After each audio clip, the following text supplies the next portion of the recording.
Sustainability itself is a really big topic. I realize that now. We're in the new role, so I'm glad I have you here. It goes from climate action, it goes into ESG reporting, there are financial analysts looking at companies, there are customers asking for that. I would like to understand in your company, what is actually the most important aspect of that? What is actually your focus on that? Stefan, thank you very much.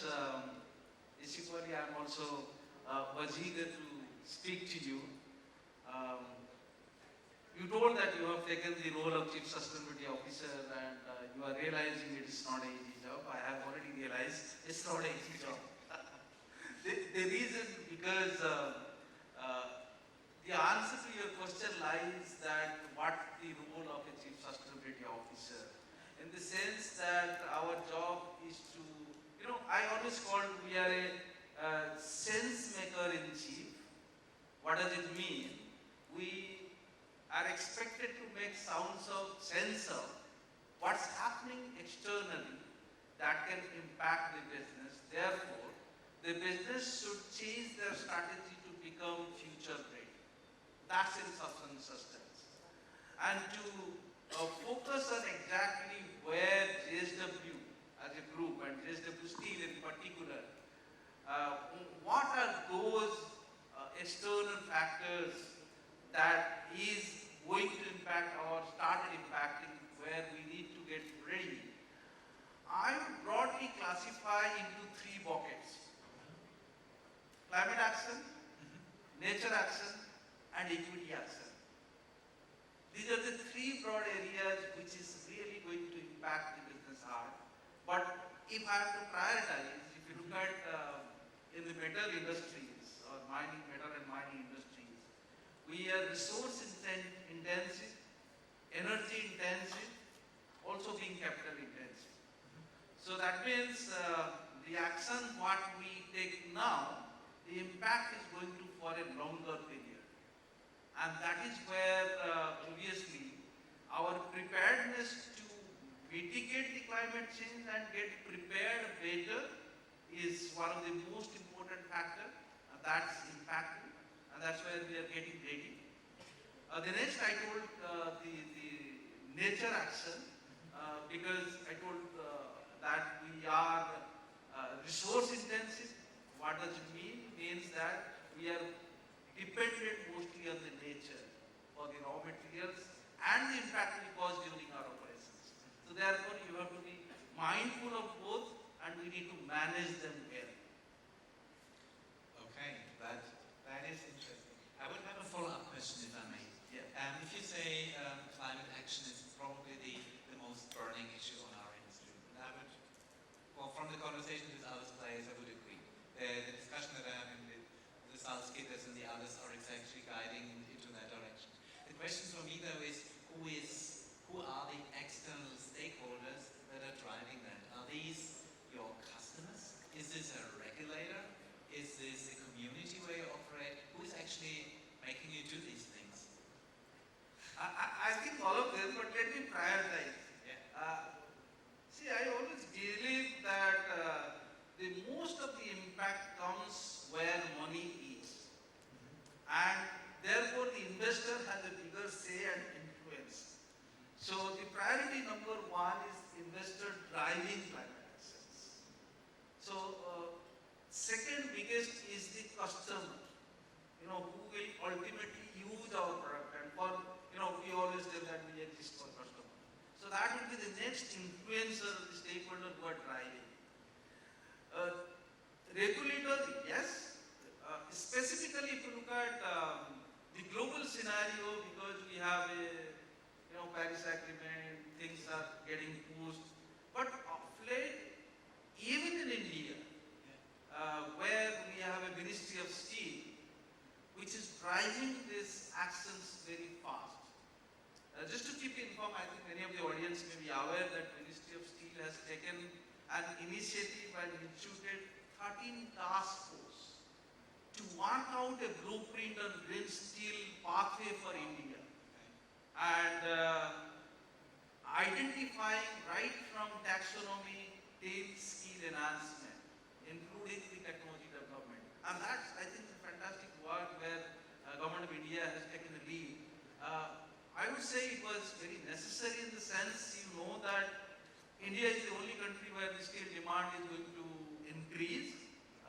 consumption level is very low. And the projection is that our capacity is going to be doubled by 2030 and tripled by 2047 or 2050. Pretty impressive. And there is reasons, because our consumption is less than 80 kg, whereas the global average consumption is more than 225 kg. So that means we have got to catch up, and our economy is growing, and therefore steel plays a vital role in economic development, contributing to the GDP, contributing to the social development. So many positive impacts are there. So I think it is imperative that steel industry grows. But the question here, can we grow also in the emissions? Because right now the question is we have to decouple the emission from the growth trajectory, and that's the challenge. And I think this is the right step we are taking as an industry. Okay, that's just interesting because I observed that from the European perspective, and there it's a little different. Yeah, the conversation is different company by company. So we're discussing with some where the regulatory pressure is higher and is actually driving that. So it's more around EU ETS and actually reporting on that. While others that supply in the automotive industries, they are very much driven by the BMWs and Porsche that say, we want to have green steel, and they are actually the strongest stakeholder driving the transformation. Yeah, I mean, that is why it's a little different, because the growth drivers are different, the the stakeholder expectations are different. At the moment, the priority is that I would say investor, customer, and regulator. But let us not forget the civil society. There is enough pressure, there is enough awareness. Maybe 5 years before or 10 years before, people were not talking about climate change. Now you open the newspaper today, every morning you will get some news on the climate change. And so people are getting aware. So the civil society also started asking questions and putting that pressure. And the supply chain. You look at in steel industry, the supply chain is very complicated and complex.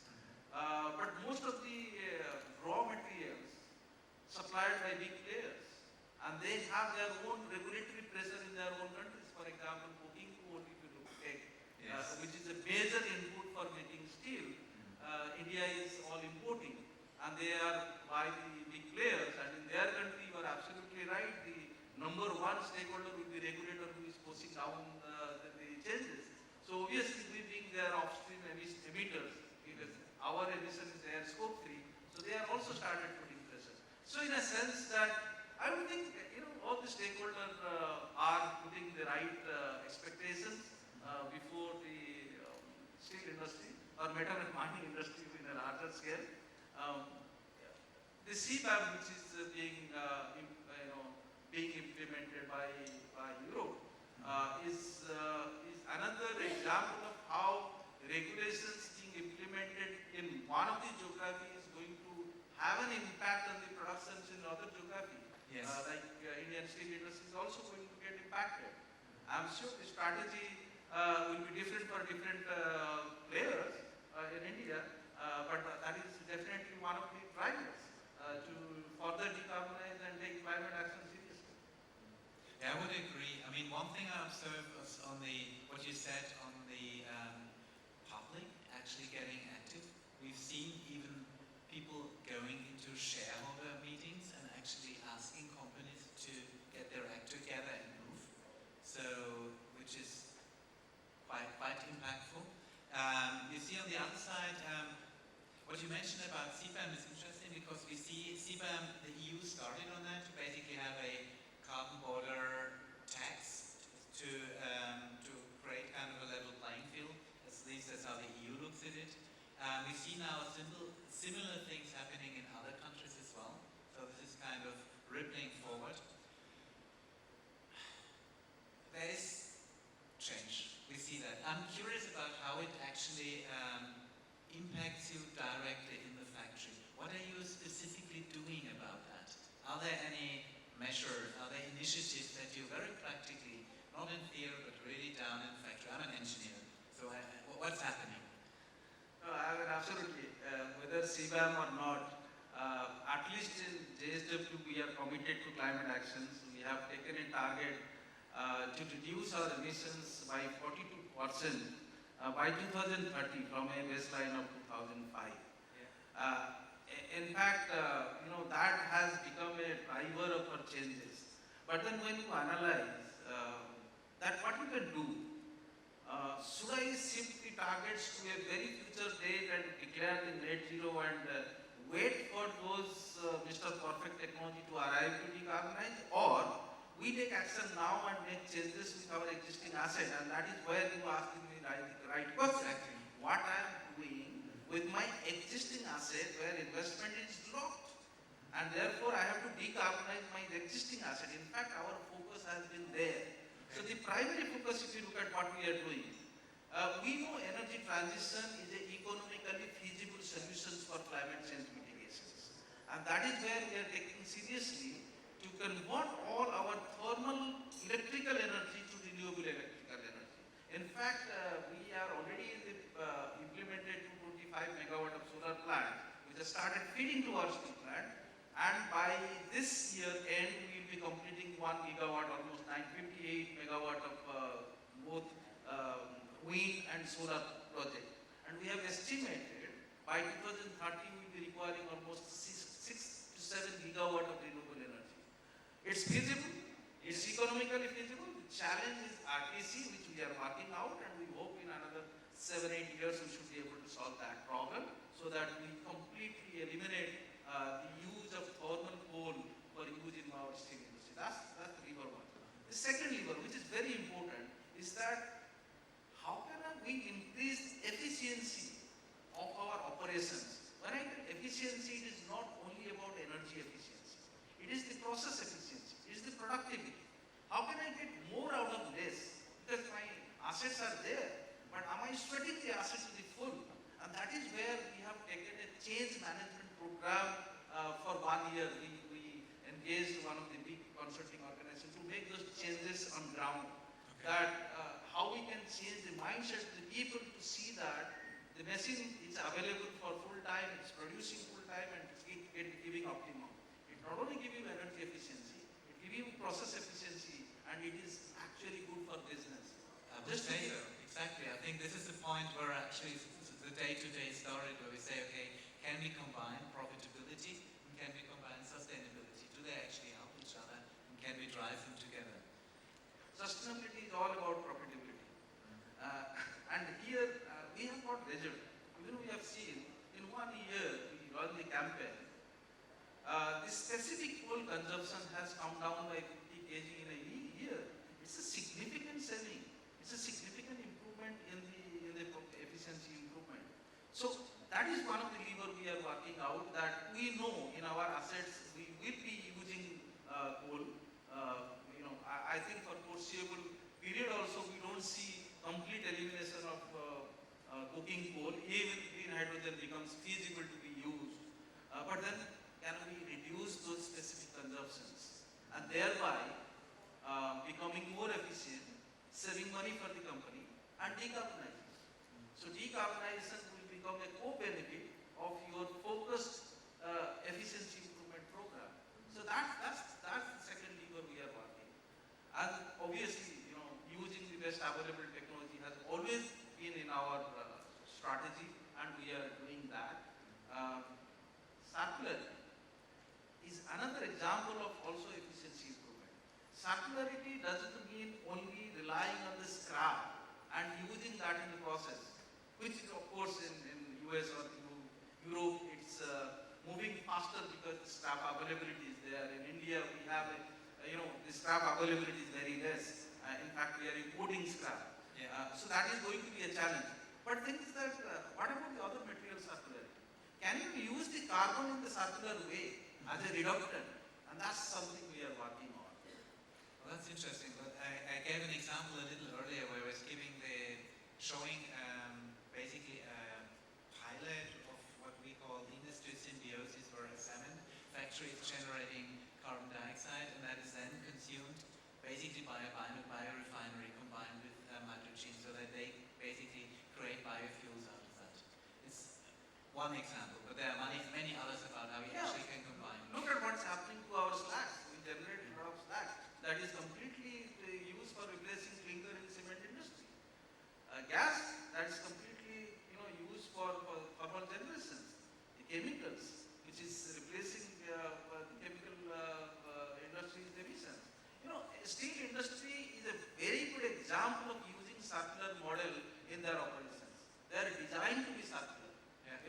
I always tell what comes out into the steel industry, converted to a useful product. It's never becomes a waste. So let's maybe change gear a little bit. I'm curious. I'm an engineer, but I'm also a guy working for SAP, a tech company. I'm curious about how digital technology is actually helping you to share data with stakeholders, to measure and improve efficiency. How much are you actually driving digital or using digital to drive your sustainability agenda? Oh, it's absolutely must. Digitization has to be in the top priority. Sustainability and digitization go hand in hand. But before, I'm not really much, of course, it is one of the objectives is to inform the stakeholder and it helps in capturing the data, analyzing and reporting. But that should not be sole objective. The sole objective is to how you can internalize to increase your efficiency. You know, it says that if you don't monitor, you cannot improve. And next question, if you are monitoring the right thing in the right way? And then are you analyzing them and using a business, is it helping in taking business decision? And I think that is where digitization has a big role to play. And that is where in JSW we are trying to digitize each and every processes. Thanks to SAP ERP system, which is becoming an easy tool for having all the information at one place, but then extracting them, analyzing them, and converting to business-ready decision is one of the important. See, for example, CO2 calculations. How do we arrive? We don't know. Nobody directly monitors the CO2 emissions. Everybody calculates based on the material consumptions. And if you don't know the material consumption correctly, you cannot arrive at what is your CO2 emissions. And that is where, when earlier we used to use Excel-based tools to calculate, but now we are digitizing and getting the information. We saw that it is throwing up the right results. Earlier we were missing some information, so therefore possibly we were not able to focus in the right place. Digitization also helps in knowing where is the hotspot, where as a management we need to focus. Suppose we analyze, even if we know that iron making is the area where everybody has to focus as far as emissions are concerned, as far as sustainability, so-called environmental sustainability issues are concerned. But then which blast furnace? Which part of that blast furnace? This will only help when you have the right data and you have collected them. And if you have a digitization process, then you get the information quickly so that you can take corrective action quickly. And that's where we are focusing. Our intention is to digitize each and everything. We are in the process. Many things have already been achieved. I think a lot of things to be achieved. Besides, of course, at the end of the day, you have to inform your stakeholders on the progress you have made. And that is where you have to, usually we do through an integrated reporting system. And obviously this information and data which we collect, collate and analyze goes to that. So obviously digitization is the key, and I always tell that digitization and sustainability are the same part of the coin. Both sides are closely related. It's very closely related. And both helps in improving the business performance. Thank you.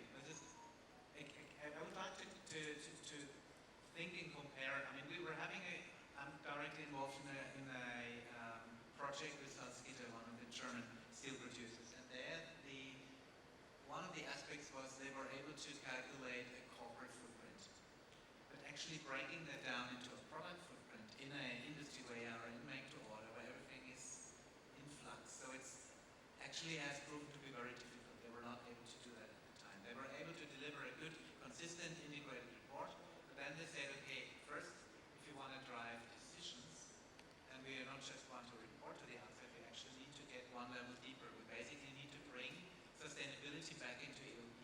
And that was last week, part of the things that we were having at the conference, where we said, okay, the idea of carbon is kind of something that belongs into accounting. It's like when we're doing our financial report at the end of the year, we also do our carbon report at the end of the year. So that's something we observe where we actually say, okay, we want to take a decision later on, not just at the end of the year to say, this is how we perform, but we want to take that back into transactional decision making. That's one of the things where we're currently working on to say,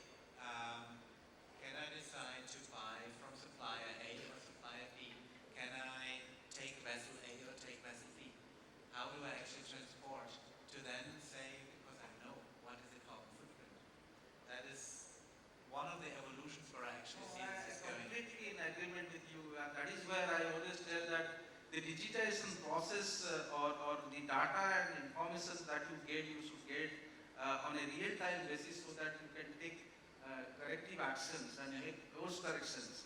And you gave a good example is that how to integrate the product carbon footprint with the organizational carbon footprint. Like, we do both. We have all our product carbon footprint done. But again, how to marry them together at a single point you get the information. What we have gone little ahead now, every business managers, they review something called DPR, Daily Production Report. Everybody at least I know in India, all the steel plants does that. So they will review what has happened yesterday. We have integrated what is your carbon emission, what is your energy consumption, what is your water consumption into DPR itself. So that on a daily basis, the manager can look at it and take actions if it is needed to course correct. Otherwise, at the end of the month, at the end of the year, when you compile everything, you can't do anything. It's done, it's past. Exactly. So, that is why I always tell, when you report to the stakeholder, don't look at a history book. Okay? Look at something which you can do, use it, and take actions which is, business ready. Yes. So making things business ready is very important. Yeah, we have this, our marketing department came up with 2 words to actually describe that. One is to actually have carbon accounting in real time, that you actually see what is happening, like a daily report. I like that concept a lot. And the other thing, the other element that comes in is to move from averages to actuals. So we have a lot of estimations in some areas because we don't know better. It's sometimes easy when it's in our own factory because we know. It's a lot more tricky if it's actually something that's coming from suppliers. And I'm curious, if you're looking at scope 1 and 2 and compared to scope 3, how do you actually currently work with scope 3? No, What's coming externally? I think the supply chain piece is very interesting, and I'm looking forward. I will possibly have offline discussion. But look, our objective has been always to look at things which matter the most. What is significant? Let us address that. Yeah. So if I analyze my footprint, carbon footprint, what we found, our scope 1 is the biggest, then followed by scope 2 and followed by scope 3. In fact, in the steel industry, we are a scope 3 for many other organizations. Oh, yes. And our footprint in scope 3 is little lesser. That's why we are more pressurized from our end customers rather than, by our enforcing supply chain. But that's important, not on the perspective of reducing the carbon footprint, but what you told about looking at the efficient supplier, choosing the right supplier, who is, because I believe if somebody is carbon efficient, he is efficient in everything. Exactly. Because that's the end of the process, right?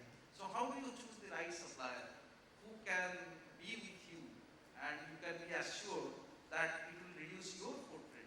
And that's where we need to focus. Okay. That is where we have and to be honest, we have started on this supply chain sustainability very recently. We are looking at reaching out to the top 100 suppliers and trying to understand at this point. But I'm just thinking how we can digitize that process and use the informations in a business ready manner rather than just to publish at the end of the year that this is what has happened. We should have an offline discussion on that one. And we have a few ideas on that. We just announced last week something we called it Sustainability Data Exchange. But it's basically like a standardized way for open trusted communication from your suppliers to you, but also in the other direction. Because if you know what's coming from the suppliers, my curious question would be, how do you communicate to your customers? See, customer communications of late has been a dialogue.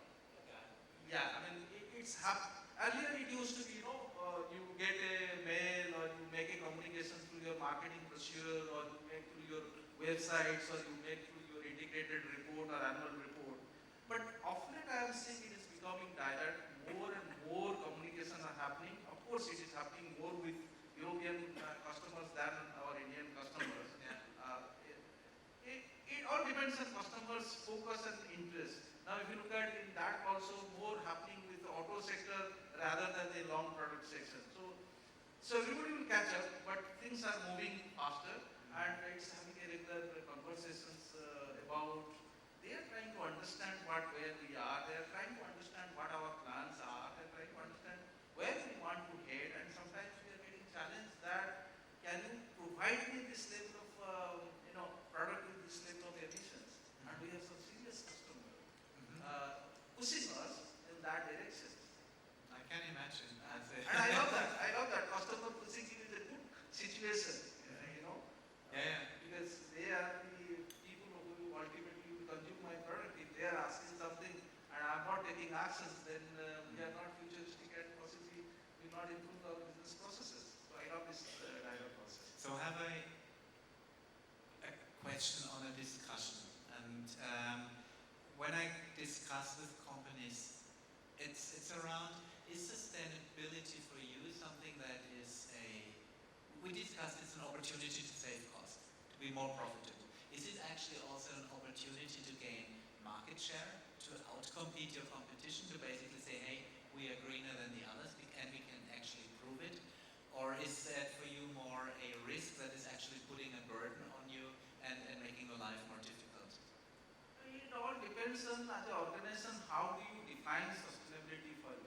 Sustainability is not only climate action, or sustainability is not only taking environmental action.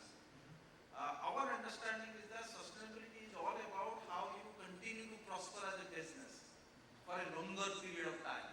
That means, how do you think everything right?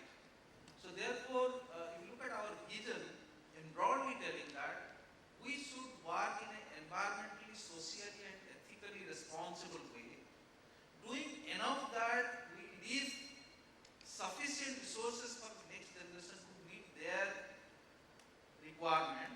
So there, of course, we have made assumptions because we really do not know what our next generation will require.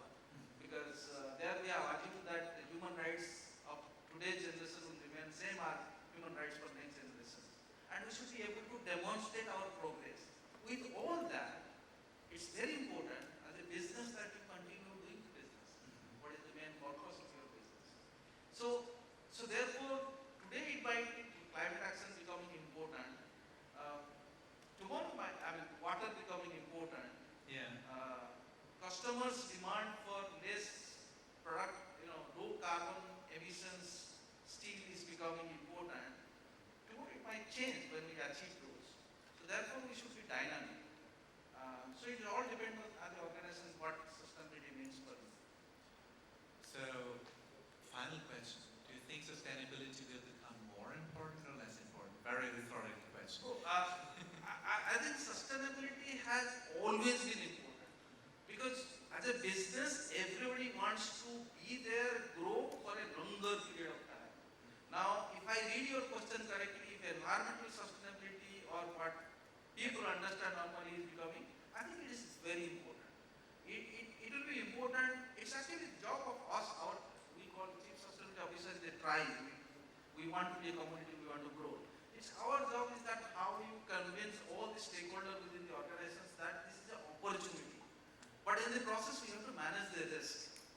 But everybody loves opportunity. So if we can sell that this is an opportunity that is going to help your business to grow, I think it was there. People were calling in different names. It is there now. It is going to remain in the future. I'm very optimistic. Well, thank you so much. This was super interesting. I think we're running out of time. I would love to continue the conversation when the others are not listening. Thank you very much.